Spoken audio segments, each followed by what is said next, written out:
I am super pumped for this weekend's fight card. UFC 259, Blachowicz, Adesanya, pay-per-view of the year. Top to bottom, man, you're talking about stacked. I feel like the prelims could be a fight night card. How you feeling about this weekend? Yeah, the way they've assembled it. You look at from the main card down, and then Dom Cruz, the headliner of the prelims. Like they have some of these times where they just go above and beyond. Usually they sit for 4th of July, but something about this week or this card in general, everything aligned. I don't understand how Dominic Cruz is an underdog to Casey Kenny. It's weird. So he's like plus 120. From a betting perspective, I find that a little interesting. Are they just worried that he just kind of diminished at this point? Like, I thought he was competitive second round against Cejudo. Yeah, he just got clipped. Yeah. And he had the big incident with Keith Peterson. Imagine if Keith Peterson's the referee. Nah, there's no way they do that. If you have an issue with a ref, do they have you not call your I think it depends who you are. I think Cruz has enough power where he could say it. Like, I remember Lesnar didn't want Mazzagatti ever again. Oh, I mean, dude, who wanted him? Yo, he hasn't reffed since. Well, this is back in the day before, like, they said enough's enough. But I think after when he got knee barred by Mir, they're like, because he was late, like Lesnar was tapping, but like Mazzagatti didn't stop until like 4 seconds later, and Lesnar basically made the demand, I don't want this guy to be my ref. So I think if you're like a real star and you have leverage, you could do it. And Cruz, he's a commentator. He works for the UFC, so I think he definitely has a stake in it. I want to work from sort of like the bottom down, right? Because this is a really stacked card. And, man, there's a fight on the prelims that I like, the early prelims, Alan, where this kid, Sean Brady, he's fighting Jake Matthews. Mm-hmm. Two big prospects. Sean Brady undefeated. I feel like Jake Matthews, he's from Australia. He's been a prospect for like 4 years now. Yeah, but he's on a winning streak right now, and so is Brady. And Brady, I know him. I've met him. Really cool dude. Fought at CFFC. He was a champion at CFFC at 170. At the time that he left CFFC, the president of that organization, which is one of the better regional promotions in MMA, Felder, Anthony Smith, Jared, Caitlin Chikagian is from there too. They said that he was the best prospect at the time that he left to go to the UFC. Wow, that's high praise, man. Yeah. That's high praise. And he's been really impressive in his first 2 fights in the UFC. And that is going to be a sleeper fight to be potentially fight of the night. 2 guys that are super durable, and you might be looking at a future top 10 guy right here between Jake Matthews and Sean Brady, whoever wins that. Coming out of the division, too. Yeah. Because we all know about that division. Yeah. Welterweight is pretty stacked, man. And when you go into prelims, like you mentioned, Dominic Cruz against Casey Kenny, Benavidez, first time back after losing to Figueiredo. I'm shocked he's still fighting. I thought he was done. But good for him. He's so durable. Yeah, it's so weird with him, right? Like him, Yoel Romero, guys that are 0-4, 0-5 in title fights. Hey, Yoel Romero's doing it right, though. You want to talk about blockbuster fight of the year? You know what's the number 1 fight of the year? Him against Rumble Johnson. Like, I don't think Bellator has ever put on a fight that just, I need to see this. Yeah. Like, the fact that they did Rumble against Romero. You want to talk about the freaks of freaks fights? Oof. And also, my favorite thing that they did with that is they didn't try to make it that, it's going to be the final. No, they just went for it. And that's always been Scott Coker's thing. They did that back on the Strikeforce days when there was the heavyweight tournament. They like made instant matchups. Like they were just like, okay, we want to pair who with who. Like I think it was Fedor. They wanted to have Fedor fight. I think it was Bigfoot, and they made it right away. Or I think it was Fedor was supposed to be fighting Overeem, but maybe the contract kind of messed up. I just remember like Scott Coker's a guy. If he sees a fight, he's gonna make it happen. That's it. Like we want to put on a show. So to him, and he's always been kind of big on tournaments. Yeah. I kind of like the tournament model. Right. It's pretty interesting. But I also like the fact that, dude, it's fighting, right? Someone could get clipped. Someone could get caught in like an arm triangle. And then before you know it, you might, as a fan, you're watching the bracket. You're like, yo, Romero Rumble in the final. That's going to be lit. And then all of a sudden. Just going to make it happen. Yeah, yo, just give it to us right away. Right. And it's going to create intrigue right off the bat. So why not? Yeah. Main card, though, is where we're at. I mean, The opener is Thiago Santos against Rakic. Santos coming off a loss. Rakic coming in with momentum. He's the favorite. Makachev is the heir apparent to Habib, per Habib. Fighting Drew Dober, a super tough, durable guy. And then we have the 3 title fights, man. I'm really fascinated by Santos Rakic because Rakic is a huge prospect coming out of Balkan countries. Like I don't think there's been Balkan prospect like this in a long time, and he's someone that has so much range and like just his kickboxing. I think he could pose a lot of problems. But as you know, with Santos, he just consistently goes forward, and the power he has, he could catch. If he catches him, it's a real good styles clash. I think it's a great opener, and the division that kind of needs buzz. I think this is the 2 guys that's like, okay, you could get contender at this. Well, I feel like that division has buzz now that Adesanya is going to compete for the belt. But how consistent can he be with it? Yeah, that's true. Let's talk about that. I was going to say that for a little later. How do you feel about Adesanya going up to 205? Did you hear that he's It's like 193. Yeah, it's kind of problematic. I don't know. that scares me a little bit, man. Yeah, like I know He's a big favorite too, bro. He's like minus 250. understandably so. Absolutely. Yeah. He's a sensation, but Jan, by the way, has been an underdog in 7 of his last 8 fights. because he used to be a journeyman. Like Right. I know it's hard. And- I hate that term, but he really was. And his only time that he was the favorite, he lost to Santos. Wow. Like his last fight at 185, and then they both went up. Wow. I forgot think he was 185. I do think Adesanya took this opportunity because he's a former 185er. And there's not much in that division right now. Yeah.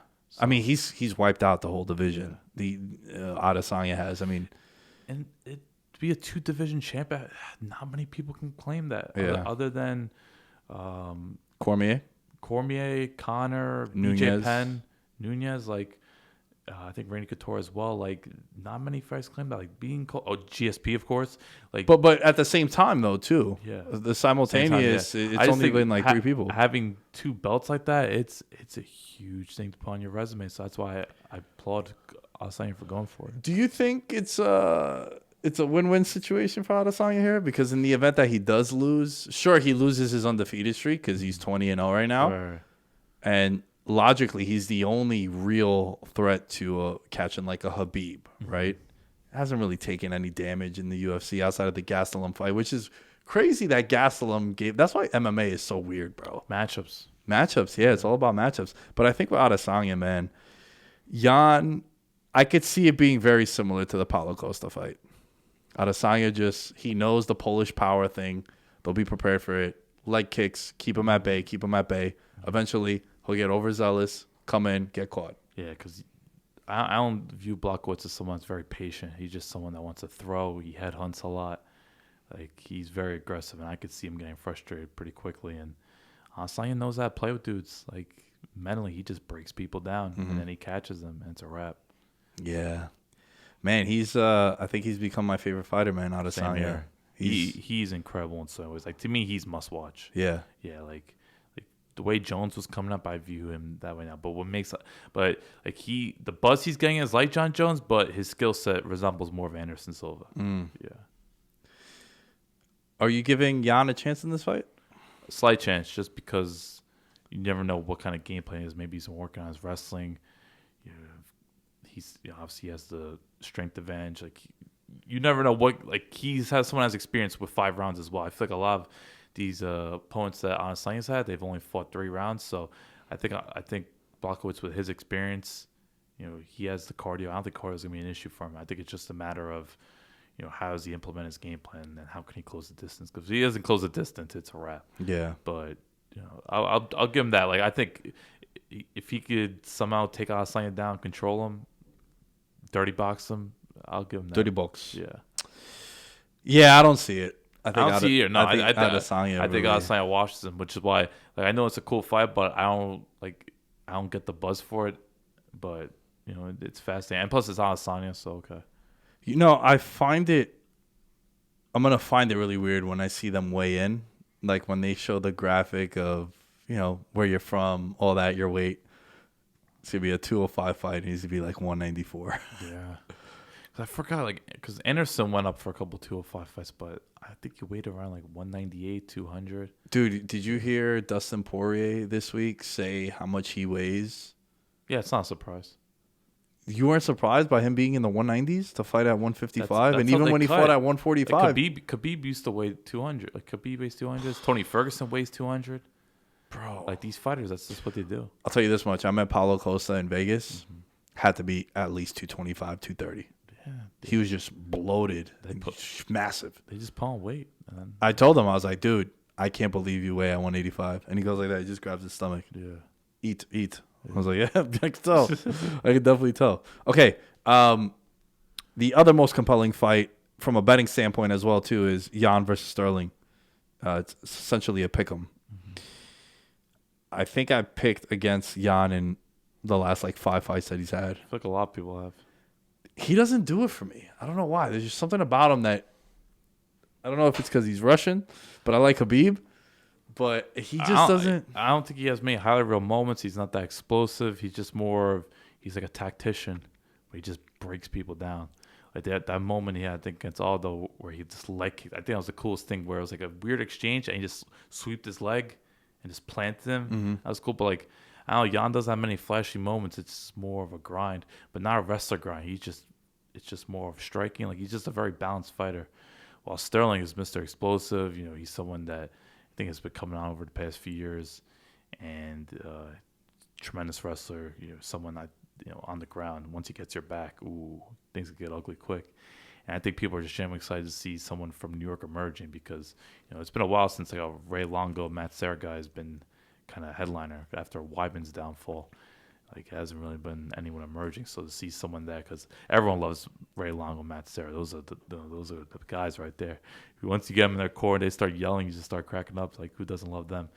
And I think Sterling's just a very fun-loving personality, someone that you can really get behind. So it's a really cool fight. I think Sterling, with his experience and just his wrestling ability, I think he could push Jan. It is a true 50-50. Definitely is. Yeah. All right. The other fight on the card that's for a belt is the biggest favorite Amanda Nunes has been in a fight. Minus 1250 against Megan Anderson. Meaning, for you to win $100, Alan, you got to put $1,250 up.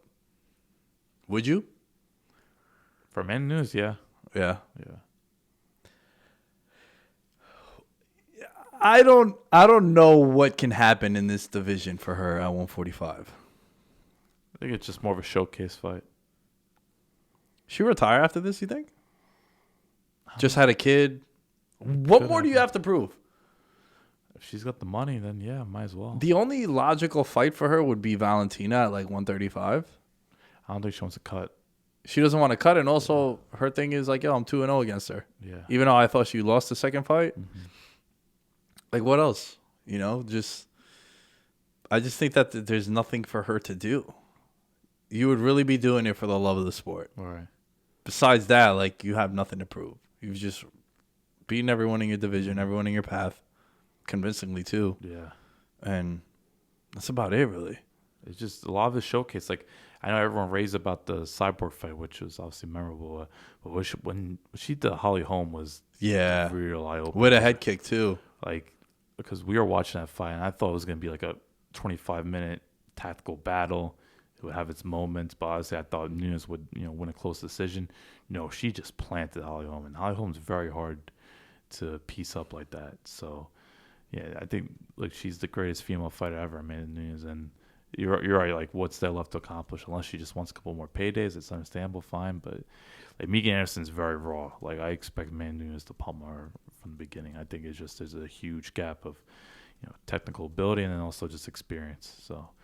But look, everyone likes a good showcase fight, and who doesn't want to see Amanda Nunes do her thing? I don't know, man. I don't like fights like that where it's so just You gotta stay busy, yeah. Like, I don't like fights where I can't see one person winning. That's been John Jones fights when you think about it. I know they've been closer than we initially expected, but like, which ones though? Anyone think Santos was going to be competitive? Anthony Smith, even Reyes. Like, Well, Anthony Smith, I'll give you that. Yeah, I couldn't see Anthony Smith beating him. I remember when Santos, Josh kind of talked me into Santos a little he's bit. just a fanboy. Yeah, fanboy love for sure. But also his power, it made sense.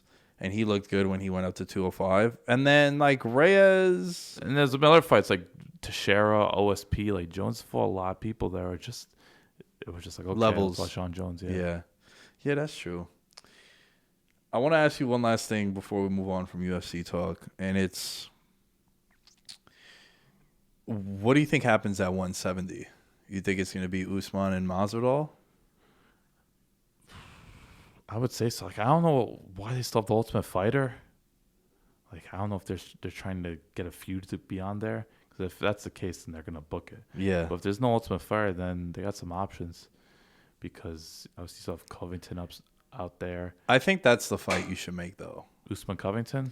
Nah, Masvidal. Oh, Masvidal Covington. Yeah, because no, Masvidal Usman. And the reason why I say that is because Short camp. the short camp, yeah. Yeah. At least give him a chance to have a full camp. Because then if Usman beats him, then there's no more excuses. Right. Now you have, and we were talking about how that was a win-win situation for Masvidal at the time, where he had the built-in reason, yeah, I took this fight on 6 days to save the event. And we did like 1.2 million pay-per-view buys or whatever they did. It was, in the millions. So for me, it was a win-win for Masvidal because if he would have won that fight, like his legend would have skyrocketed even more in his superstardom because you had all these excuses built in.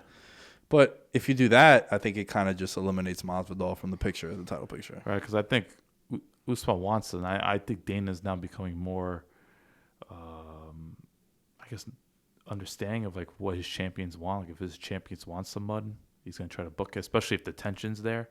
So, yeah, I think it's understandable. He did that with Adesanya when he called out Romero. Right. He's like, I want Romero, even though he's not really deserving of a title shot. Like, I think if the champions have built an impressive resume, and Usman clearly has, I think he's going to be more negotiable when it comes to it. So, I don't know. I like to see more big fights at 170. I feel like the division's been a little stagnant recently. Like, you don't see that many big time fights. Like, I'm wondering what's gonna happen with Wonder Boy because he's always fascinating. He's interesting too. That would be a really good styles clash with Usman. I would have liked to see Leon and Wonder Boy. That's not people. We forget about him. He's fighting when? Like, Bilal next weekend. Next weekend. Not okay, this weekend. I know he's fighting soon. Yeah, that's another. Like, these guys gotta be fighting each other. Like, respectable. I know he's a very likable man, and it should be. It was a big test. Huge step up. But for me, like, we gotta see Edwards fighting Covington and Masvidal. Yeah. Like, you want to see top fivers fighting each other, and it's just a lot of these guys are just playing horrible negotiation, and it's just very frustrating. Yep.